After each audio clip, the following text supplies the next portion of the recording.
Netflix पे एक Korean movie आई है जिसका नाम है द ग्रेट फ्लड। इसके बारे में बहुत चर्चा हो रही थी।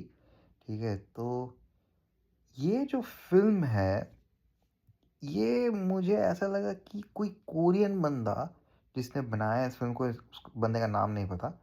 जिसने बनाया, he thinks that he is Christopher Nolan, क्योंकि उसने जो बनाया है ना, ऑनेस्टली स्पीकिंग जब आप पूरा फ़िल्म देखोगे, आपको लगेगा कि मैं कुछ नोलन स्टफ तो नहीं देखता कि क्रिस्टोफर नोलन जैसा थॉट्स आए इसके दिमाग में। Because I will tell you very honestly, इस फिल्म का जो आईक्यू लेवल है वो मेरे से तो बहुत ज़्यादा है, कि मुझे तो बिल्कुल भी समझ में नहीं आया। काफ़ी कॉम्प्लिकेटेड प्लॉट है इस फिल्म का। Basically there is a mother and her son, जिसको मदर बचाने की कोशिश कर रहा है from a natural calamity that's happening. बारिश हो रहा होता है, फिर एक सुनामी जैसा कुछ आता है। लेकिन उसके बाद जो चीज़ें होती है ना, वो जब आप देखोगे, almost like a time loop kind of a thing चीज़ें होती रहती है। वहाँ से चीज़ें ज़्यादा कॉम्प्लिकेटेड होना चालू होती है। In fact I would say there was a time जब मैं एक्चुअली समझने लगा था कि क्या हो रहा है। उसके बाद एंड में जाके जो हुआ, वो तो और भी मेरे दिमाग के ऊपर से चला गया था। तो मैं थोड़ा-सा स्पॉइलर डिस्कस करना चाहता था।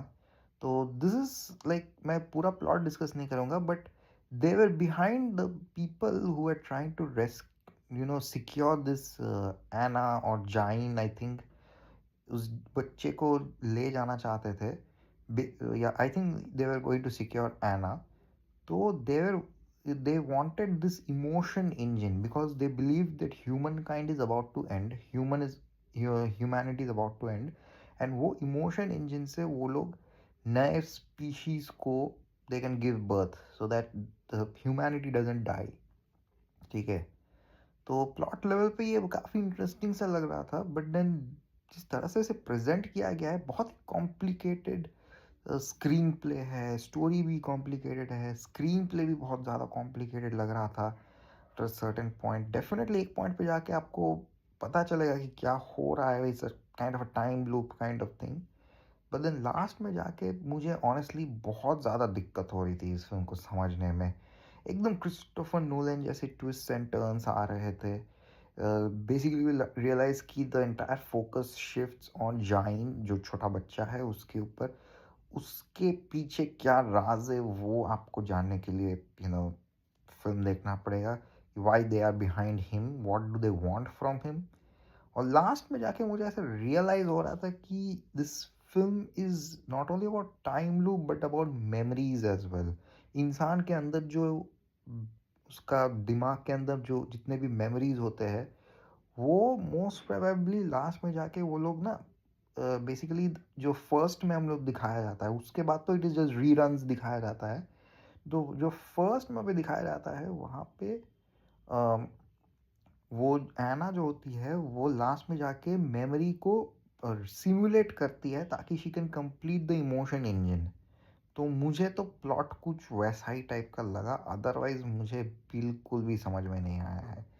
तो अगर आपको समझ में आया है तो आप चाहो तो कमेंट पे लिख सकते हो आपका क्या अंडरस्टैंडिंग है। मुझे समझाओ क्या था प्लॉट। मुझे तो बस यही समझ में आया कि Anna was basically simulating the memory, in order to make the entire emotion engine. और जितना भी बीच में हमें जो एक टाइम लूप टाइप का चीज़ दिखाया जा रहा था, वो बेसिकली एक सिम्युलेशन का पार्ट है। ठीक है, वही उतना तक ही मेरे को समझ में आया, क्योंकि इफ़ यू नोटिस, जब भी टाइम जब लूप हो रहा है तो एना का जो शर्ट पे जो नंबर है वो बढ़ता रहता है। जैसे 4006, 4007, फिर वो 13,000 में चला जाता है लिटरली।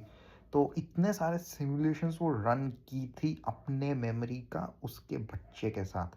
तो it's mostly a film on humanity, emotions and memories. इसको कंबाइन करके उन्होंने एक बहुत ही कॉम्प्लिकेटेड सा प्लॉट बनाया है, जो आई थिंक अगर आप नोलन फैन हो तो शायद आपको मज़ा आएगा। अगर नहीं, अगर आप एक एवरेज मेरे जैसा ऑडियंस हो तो शायद आपको लगेगा भाई क्या देख लिया। और मेरे जैसा अगर थोड़ा-सा भी अगर मैंने सही समझा है तो भाई मैं तो समझूँगा कि भाई मेरा आईक्यू है, अच्छा खासा हाई है। तो जाके देखो, ज़्यादा बड़ा भी नहीं है film.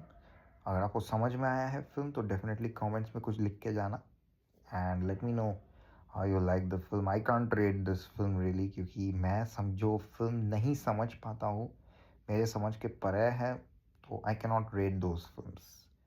But one thing I can say is that it is a very unique kind of a film. तो डेफ़िनेटली जाके देखो, नेटफ्लिक्स पे अवेलेबल है।